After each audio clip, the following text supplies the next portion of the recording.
आखिर क्या कारण है कि मनुष्य जाति भी इतनी दुखी है, इतनी भयभीत है और वह इतनी घृणा में घुस चुकी है कि वह अपने भाई से, अपने पड़ोसी से, अपने समाज से, अपने राष्ट्र से, वह किसी भी व्यक्ति से प्रेम पूर्वक बात नहीं करना चाहता। ऐसा क्या कारण है कि वह दुखी है, भयभीत है और घृणा के शिकार हो चुकी है? ऐसा क्या है समाज से जो छूटे जा रहा है और ऐसा क्या है जो समाज पकड़े जा रहा है?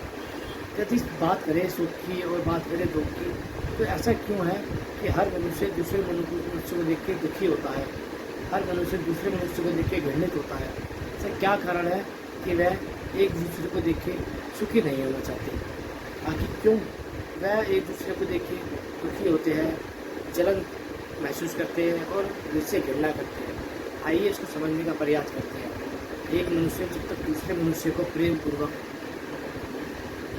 वार्तालाप नहीं करेगा तब तक वह सुखी नहीं हो पाएगा। इसको समझने का प्रयास करते हैं। हम जिस व्यवस्था में जीते हैं उसे कहते हैं मनुष्य समाज। मनुष्य समाज के लिए संसार में परमात्मा ने धर्म बनाया है। धर्म का अर्थ होता है सामाजिक कर्तव्य, अर्थात जब वह उस सामाजिक कर्तव्य को मानता है, अपनाता है और उसको धारण करता है, तब वह एक दूसरे से प्रेम पूर्वक, सुखपूर्वक साथ में बर्ताव करते हैं। जब वह उसका त्याग कर देते हैं तब वह धीरे धीरे पतन की ओर जाते हैं। भाई आज हम मनुष्य जाति के साथ हुआ है। आज हम संसार उस धर्म को भूल चुके हैं जो परमपिता परमात्मा ने स्थापित किया था। अब केवल लौकिक बातों में और सामाजिक बातों में ही विश्वास करते हैं। हम जानना नहीं चाहते कि ऐसा कौन सा ग्रंथ है जो परमात्मा ने मनुष्य को सृष्टि के आदि में दिया था, जिससे सृष्टि अब तक जीवित चलती रही और सुखपूर्वक उगते रहे। ऐसा क्या है कि हमने उसे छोड़ दिया जिससे हम दुखी होते हैं? ऐसा कौन सा कारण है कि हमने उसे छोड़ दिया और ऐसे क्यों कारण है कि जिससे हमने उसे भूल चुके? क्या हमारे भूलने के पीछे हमारा कोई लाभ था या हमारी कोई हानि? यदि हम उसको मानते रहते तो क्या पता हमारे मनुष्य जीवन में इतना दुख, इतना घृणा और इतना परिवर्तन नहीं आता। फिर भी मनुष्य अपनी इच्छाओं की पूर्ति के लिए उस व्यवस्था को समझना नहीं चाहता। वह समझता है कि मेरे लिए मेरे संतान, मेरा परिवार, मेरे धन आदि ही पर्याप्त है, जबकि वह यह नहीं जानता मनुष्य एक जाति है, अर्थात वह समाज की दृष्टि से चलती है। यदि उसको अपने परिवार की चिंता है तो उसकी समाज की चिंता होनी चाहिए, क्योंकि उसकी संतान समाज में जाके ही व्यवहार करती है। यदि आप समाज की चिंता नहीं करेंगे, केवल परिवार आदि की चिंता करेंगे, तब भी आपकी संतान का अहित होगा, क्योंकि आपका पुत्र या संतान आपकी वह समाज का ही भाग है। यदि आप समाज के लिए कुछ नहीं करते हैं, केवल अपने लिए ही कुछ करते हैं, तब भी आप पतन की ओर ही जाते हैं। इसलिए कहा जाता है कि मनुष्य बनो मनुभवा। जब आप मनुष्य बनते हैं तब आपको ये बात समझ आती है कि समाज मेरा एक अभिन्न अंग है और मैं समाज का एक अभिन्न अंग हूँ। जब तक हम दोनों नियम पूर्वक, प्रेम पूर्वक एक दूसरे के कार्य नहीं करेंगे तब तक हमारी सिद्धि नहीं हो सकती। हम चाहते हैं कि हम सुखी रहें, परंतु हम ये चाहते हैं कि हम समाज के भागीदारी ना बनें। हम चाहते हैं हमारी संतान तरक्की करे, परंतु वह समाज की भागीदारी ना बने। हम चाहते हैं राष्ट्र तरक्की करे, लेकिन हम राष्ट्र की भागीदारी ना बने। ऐसा संभव नहीं होता।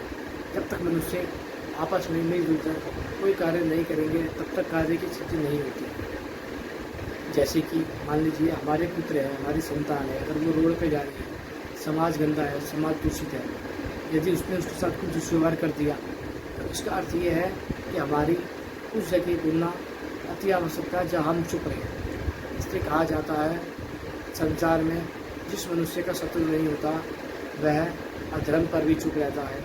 इसलिए उसको अधर्म पर बोलना चाहिए। फिर भी हम चाहते हैं कि मनुष्य जाति तरक्की करे, उत्थान करे, तब भी हम एक दूसरे को प्रेमपूर्वक समझ सकते हैं। आज पति पत्नी आपस में प्रेमपूर्वक नहीं रहते, क्योंकि प्रेमपूर्वक रहने के लिए उनको पता चलना चाहिए कि प्रेम और सुख में अंतर क्या होता है। वह जानते नहीं, वह केवल इतना समझते हैं कि धन आदि प्राप्त करके ही, शरीर आदि की कामना पूर्ति करके ही हम सुख की प्राप्ति कर सकते हैं। कि वह जानते नहीं सुख का आधार मन होता है। जब तक आपके मन नहीं मिलेंगे तब तक सुख नहीं मिलता। आज संसार इतना दुखी है, इतना अशांत है, इसका कारण यही है कि वे एक दूसरे के मन के बारे में नहीं जानते। जहाँ मन का मन भेद होता है वह समझ नहीं सकता कि संसार में कितना नुकसान होने वाला है। आज भी एक मनुष्य दूसरे मनुष्य को देख के ऐसा घृणा का भाव अपने अंदर बैठाता है जैसे वो है उसका कई 100 साल का शत्रु हो। वह देखते ही उसे मारना चाहता है, वह देखते ही उसको गाली बकना चाहता है, वह देखते ही उसका अहित करना चाहता है। ऐसा क्या कारण है कि उससे प्रेम नहीं है। प्रेम ना होने का कारण केवल धर्म से पतन है। जब वह समझ जाएगा कि धर्म किसे कहते हैं, धर्म समाज की उस लंबी चोटी, उसी चोटी का नाम है जिससे मनुष्य को एक धागे में पिरोया जाता है। आज हम आस्था रूपी अंधकार में धर्म का पतन करते हैं। आज हम आस्था को ही धर्म समझते हैं, इसलिए हम धर्म का हनन करते हैं। जबकि शास्त्र कहता है धर्मो हंतो हंति धर्मो रक्षित रक्षति तस्मात् धर्मो रक्षित।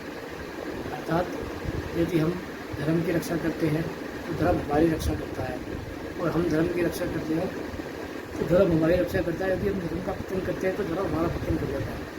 इसलिए मनुष्य को ये सोच कर कि धर्म हमारा पतन ना कर दे, तब भी उसका पतन नहीं करना चाहिए।